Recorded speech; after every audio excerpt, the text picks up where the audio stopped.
Super. Very important. So set up accounts receivables.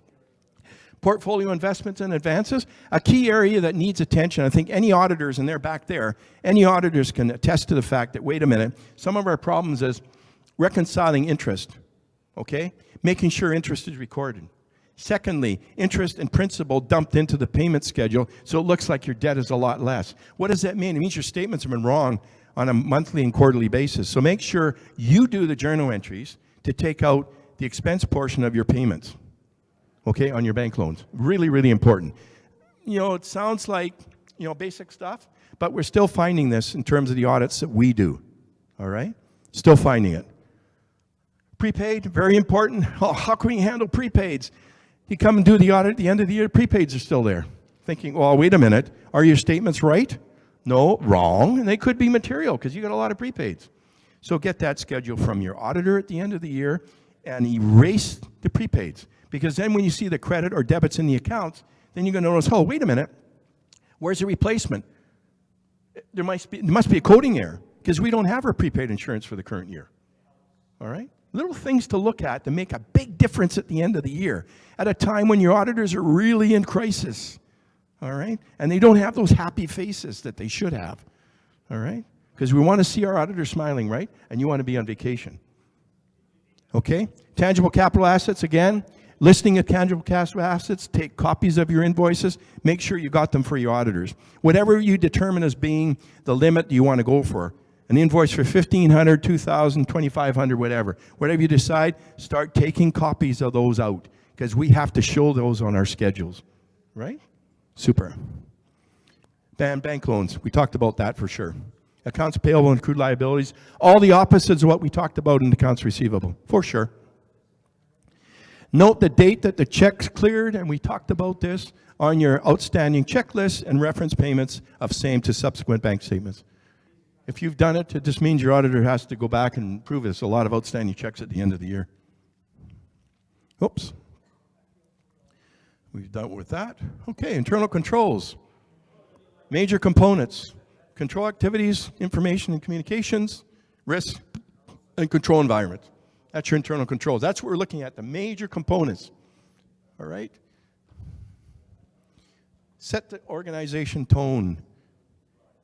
Okay, all these elements. Human resources, policies, and practices, very, very important. Okay? You saw the policy in the checklist about taking a nature break. I think that was quite important in the checklist. Having a policy on nature break. A little bit of a joke, eh? That's good. I guess Bev was getting a little bit tense when she was writing up all this stuff. I thought, hey, that was pretty cool. Never thought of that. I thought, should there be a policy on nature breaks? And wait a minute. No, I don't think so. I think that's pushing it, right?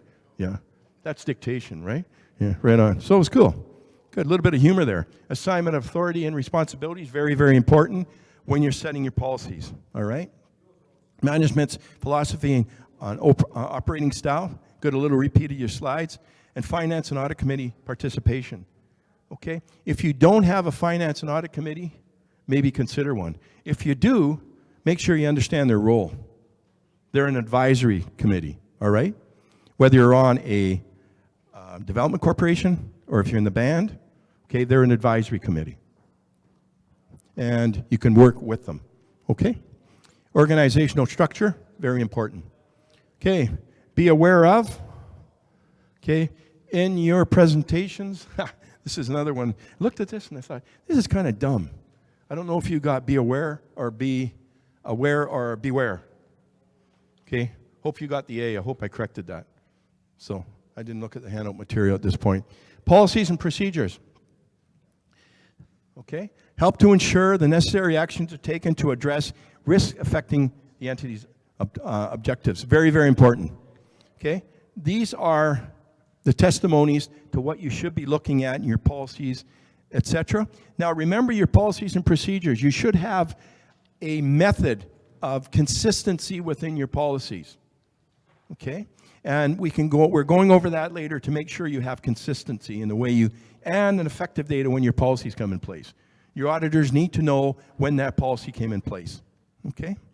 Again, we talked about the segregation of duties and the formal budget process. These ones, quite important, okay? and also information process. Some things are becoming very important in terms of bands and First Nations, the development corporations I've talked about. You know, physical controls, physical security. You know, when you're going into your band office, we talked about this, I think, a few years ago. When you go in your band offices, you should have some restrictions. Okay, restrictions in a sense, you got reception area and everything is cut off. So you can't have people flowing in and out of the office at will. That can create a lot of problems for you. So that's something you should address for sure. And the typical, you know, we don't like swearing, etc., and arguments within our organization. So effectively say nicely, buzz off if you're going to be in that room, you know, talking in that tone of voice, that we show respect in the way we communicate, right? Very important. Okay?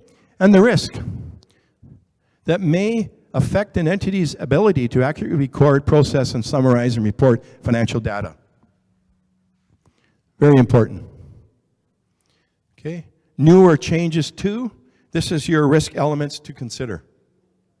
All the way down to just about everything that we've looked at, information system, technology, activities, restructuring, judgment, breakdowns, management override, fraud, and collusion. Okay, we deal a little bit with that. But, you know, the biggest thing is management override that some of you may be involved in. And it's really difficult to get away from management override. If you got an audit and finance committee, okay, that may help you to get rid of the stigma of management override, all right? So, again, you know, we talked about over here a few moments, or earlier this morning, about the role of chief and counsel, the role of the board of directors, etc., and the fact that that should be established. So I think within your handout material, you probably have the roles of chief and counsel, or, you know, I'll make that available to you. So you make sure that you see the distinct roles so you can deal with it, all right? And say that, you know, are we dealing with a person that has a delegated authority, or are we dealing with a person that has actual authority? Yes.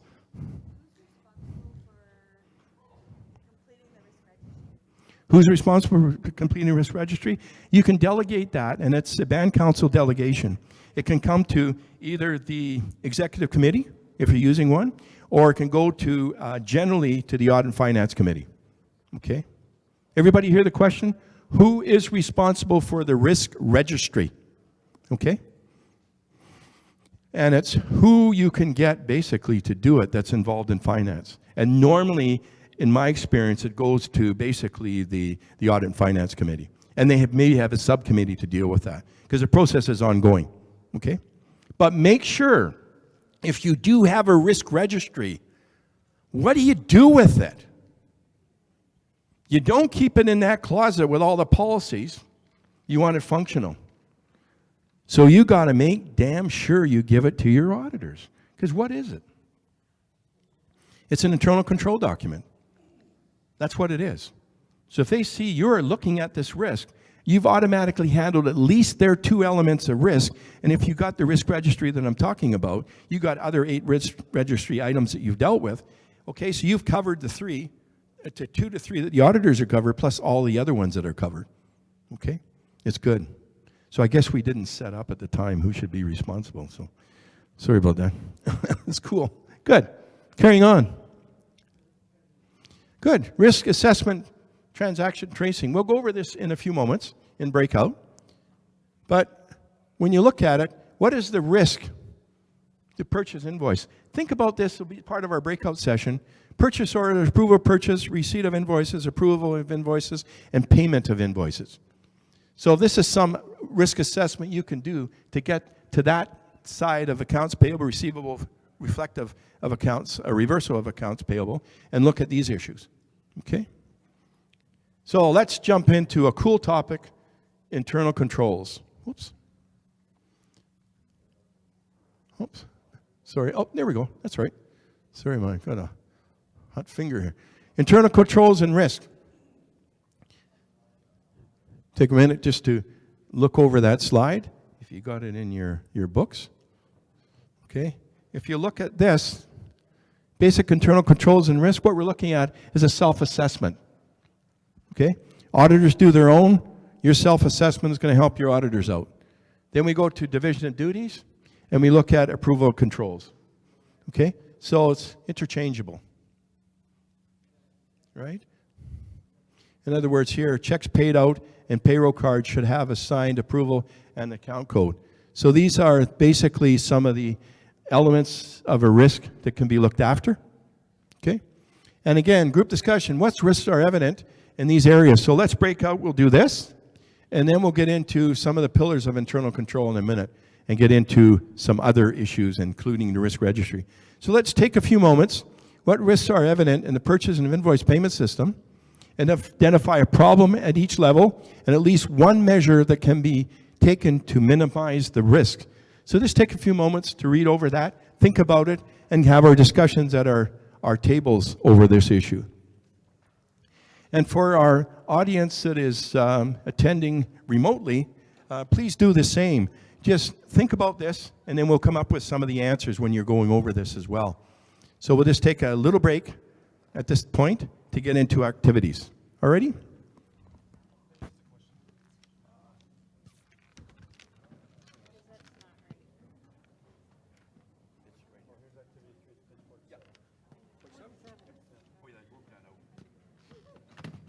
So on page 47. For viewers, it's on page 47.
Hi, everybody. We're back here at the Aboriginal Financial Officers Association of BC during the audit preparation workshop here in Vancouver. We want to thank you for joining us. We are going to be sharing, we've got another guy here who's going to share some tips from a First Nations perspective on how to work with your auditors and prepare for your auditors. So I'm going to turn it over to you. Hi, thank you. I'm Greg Edgelo, Operations Superintendent for Tsleil-Waututh Nation. This is great for learning about best practices for our organization, and using the software Zintax has been really great because we're able to scan all of our invoices, and it makes it much more organizational effectiveness and preparedness when we're providing information for auditors, but also when we're trying to find information.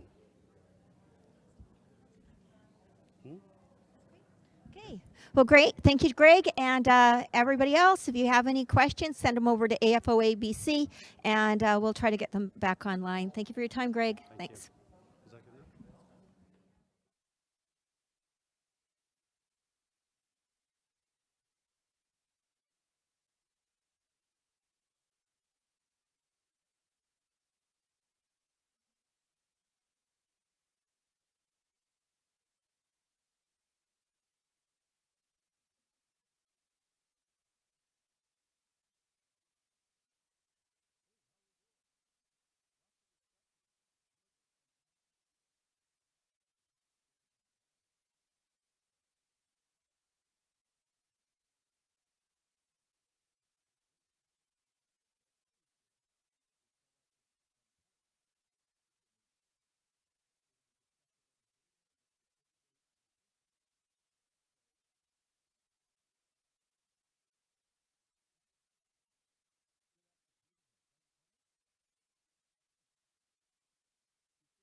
Lots of conversation. And, you know, they're really keeping our auditors busy back there. That's kind of cool. Wowee.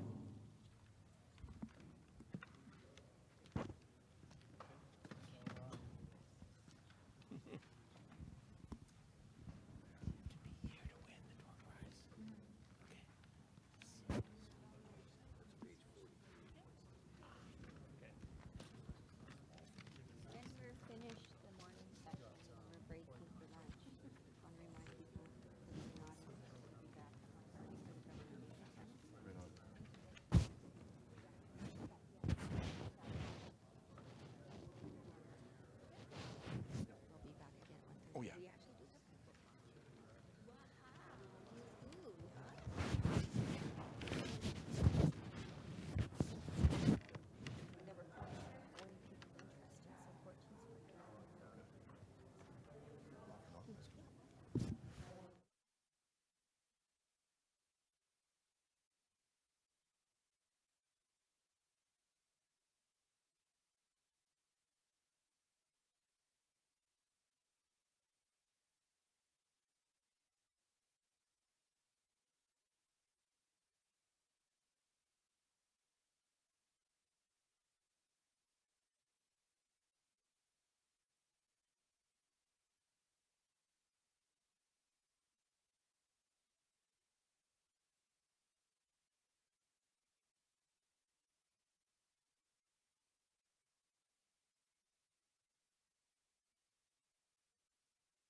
Right? So, if we look at employment contracts not geared towards available funding.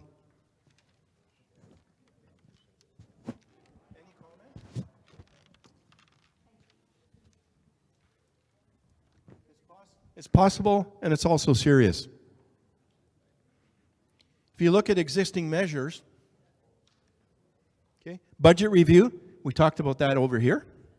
Okay, standard employment contract, we talked about that, and we saw some faces get going back there. Our auditor saying, yeah, right on. And human resources manual. So, what are we tying in? We're tying in our human resources manual to this element of risk. Right? Possible measures. Specific review of funding arrangements with comparison to budget. Cool. Any comments so far? Okay. Are we answering some of the questions you had, concerns here, that we're getting some better idea where we are?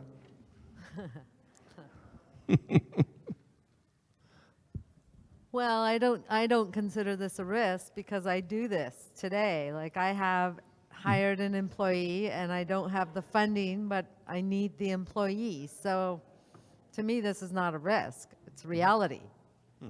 Coming from a band office organization. So no, you're not answering my questions. I want to see a real risk. You answered your own question. You answered your own question by saying, wait a minute, we got a problem right now that we have employee contracts not geared towards available funding. What's your solution? For the existence of the operation continuity to keep forward, I'm stuck. I need to keep that employee, period. So I'm going to make room for them down the road. That's exactly what you're telling me. It is a risk for you, but you've identified the risk by saying, hey, wait a minute, we need you, you're staying on, right? So if you keep looking at this, you've got it registered. You keep looking at this and saying a year or two down the road, hey, geez, I'm really over budget. Then at that point in time, how do you deal with it? You deal with by going for more funding, or you deal with it in another manner. Yeah. Trying to remedy that risk creates new risks, new issues, like meaning that there's not going to be funding for programming or for this or for that. So that's it just means you still have other risks involved. Anytime you don't have enough funding, it's going to affect many different areas. But you've dealt with the issue like right now thinking you need to do this to get this particular program going. So that individual has dealt with that risk by saying, hey, it's unacceptable at this point in time. But it's not acceptable going forward because it may do exactly what you're suggesting. It may impact other programs, okay? So that's something that you can add on your risk registry to say, can't do anything now, may impact programs, but we'll deal with it another time. But what's happened? You've dealt with it. So the auditors know about this. They know about it because now it's documented. So that should be in that organization's, okay, information ready for their auditor. All right?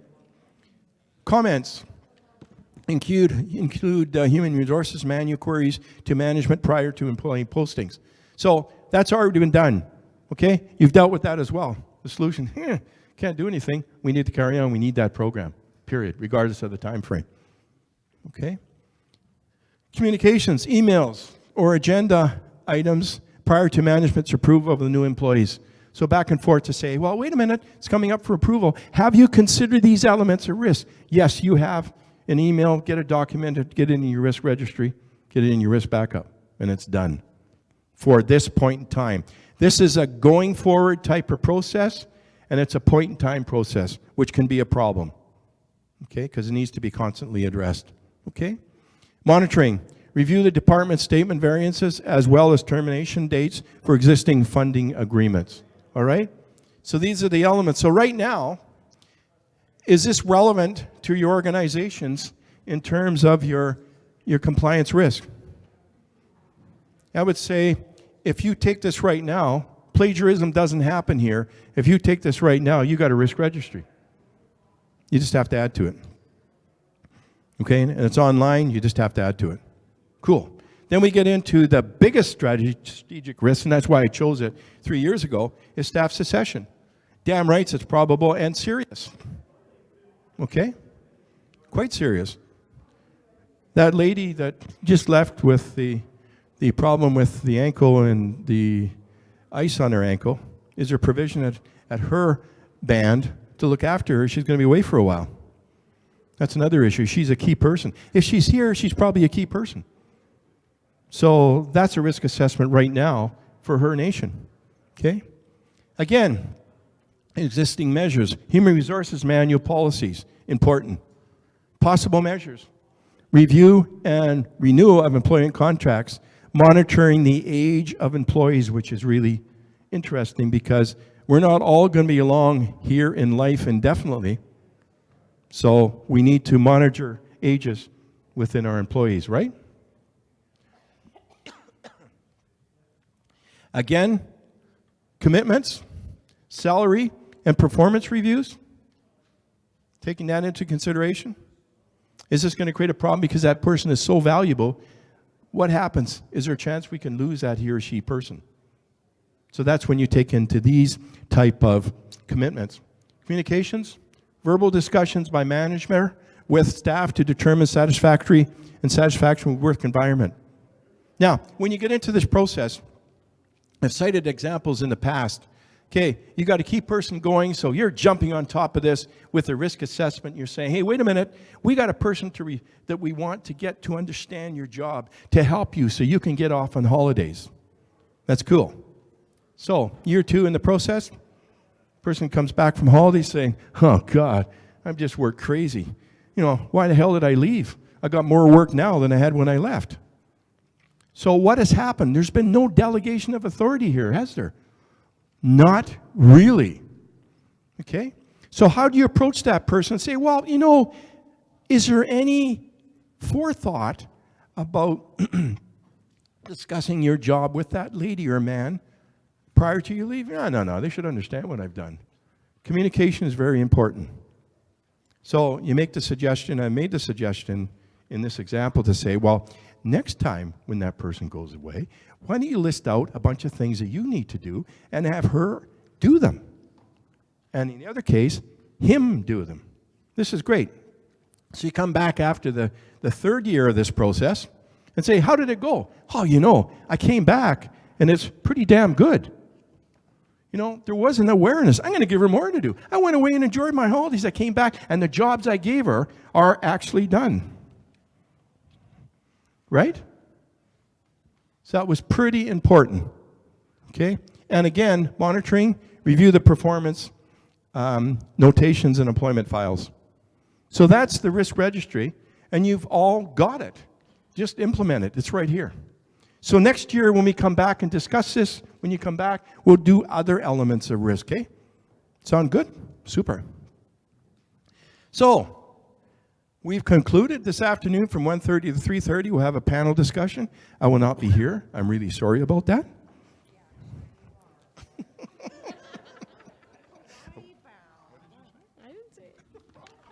Yeah, Hawaii bound. I'm going to miss you, really. Is that a risk? The hell it is. So, let's pull out the self-assessment questionnaire. How did we do? Oh, I can read it. Any comments? What is the purpose of the audit? Who can jump up and tell us what the purpose of the audit is? It's right out of your notes.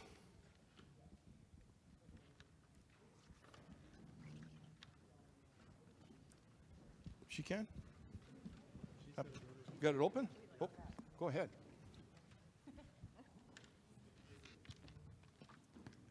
The purpose of the audit is to provide our community members and other stakeholders with assurance about the transparency and accuracy of our financial report for the fiscal year. Sounds good. Super. Or an alternate, systematic, independent examination of books and accounts and records, et cetera, et cetera, et cetera. That's in your handout material as well, so there's two purposes. Cool. If your auditor cannot depend on internal controls, I gave the answers, right? Good. Did everybody have that? I kind of slipped that in. Okay. 3, what are the types of opinions of an audit report? Check all. Anybody jump in? Sure as hell doesn't include coffee, right? So I think we're okay on that one. Financial statements, internal control, and bank reconciliations. 4, what are the types of opinions of an audit report? Remember our faces? Kind of cool, huh? Who's going to jump in on this one? Is it different? No. Is this the same? Yours is different. Should be. I think yours is different. Interesting. I got the same workshop. Okay. Let's see which one you got. Okay, 3. Okay. Opinions, right? What documents are audit opinion based on?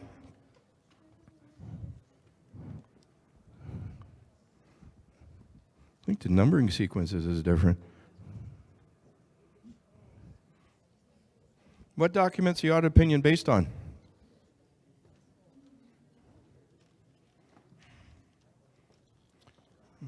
Well, PSAB. We're talking about opinion here. So we're talking about PSAB and statement of financial positions, right? Everything else is included in the audit process, but not really included in the audit opinion. Okay? And 5, where should you start preparing, when should you start preparing for a March 31st audit? We got that point across, didn't we? I love this one. After Christmas, March 20th, I'm too busy the rest of the year. When my boss tells me to, year-round. After the last audit is finished, all of the above. Well, I guess it could be all of the above, but basically the key here is year-round, all right? After the last audit is finished, which is basically year-round as well, so it's all part and parcel. But the biggest one is year-round for sure. One audit report is good for all funding engagements that require an audit. True or false? Good. Got the answer over here. All audits are guided by generally accepted accounting principles. Okay. Any thoughts on that one?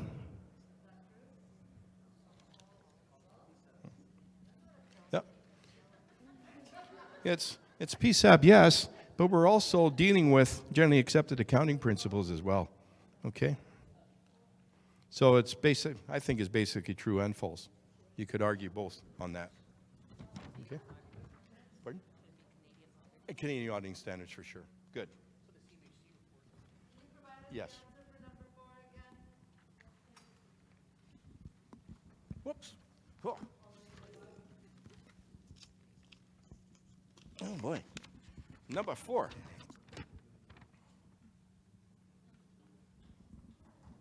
What documents are the audit opinion based upon? PSAB, statement of financial position, etc. All the other ones are relevant, so you can argue that. Okay?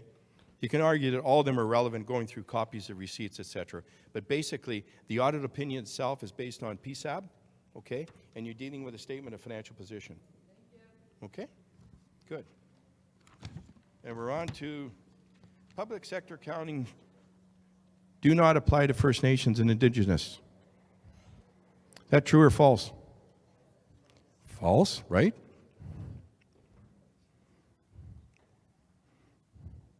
Is it false?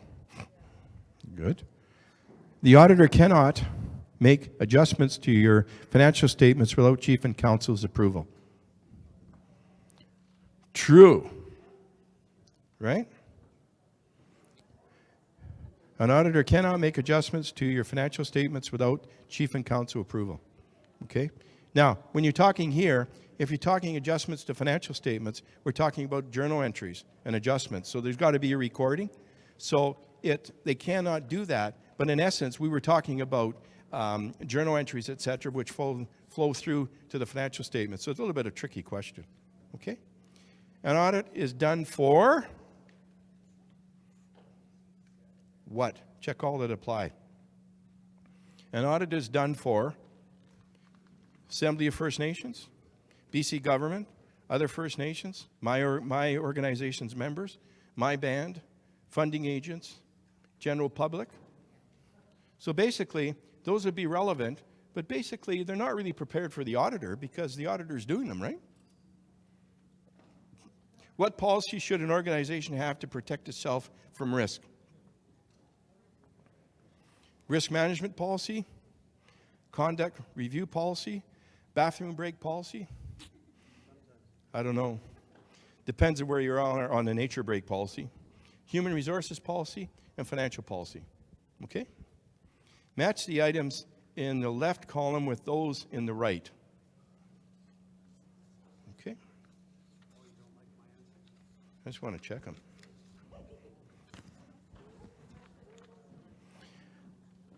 Fixed contributions, A. 5. Sorry. Generally, no clawback if funds used for the purpose consistent with the program objective within 2 years. Okay, how about B, risk? We just had that one. Yep, cool. Chance of something occurring that can have an impact on achieving desired outcomes. Are we learning from this? Damn right, say, pretty cool, right? Thank Beverly for this, again. Okay. Transparency. I hear 6, right on. Key principle of accountability. Materiality. I hear 7. A concept or a convention with auditing and accounting relating to importance and significance of amounts, transactions, or discrepancies. Wow, cool. Public sector accounting, how about that one? Cool. I hear number 3. Wow, this is a pretty active table here. An accounting method applied to not-profit pursuing entities in public sector. Okay, moving on to compliance. We just had that in your risk registry. Risk related to existing laws and regulations for employment, workplace safety. Cool. And how about full disclosure? What's left? All I hear too. All the information necessary for readers to understand those records. Cool.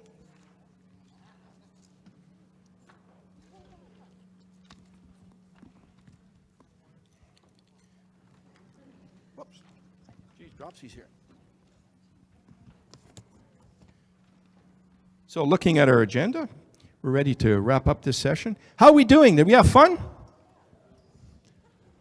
Our group, did you have fun out there? Oh, they can't respond, but I'm sure they had fun. We had 14 to 16 people that were in attendance remotely and coming in and on as they saw fit for each session, which was pretty cool.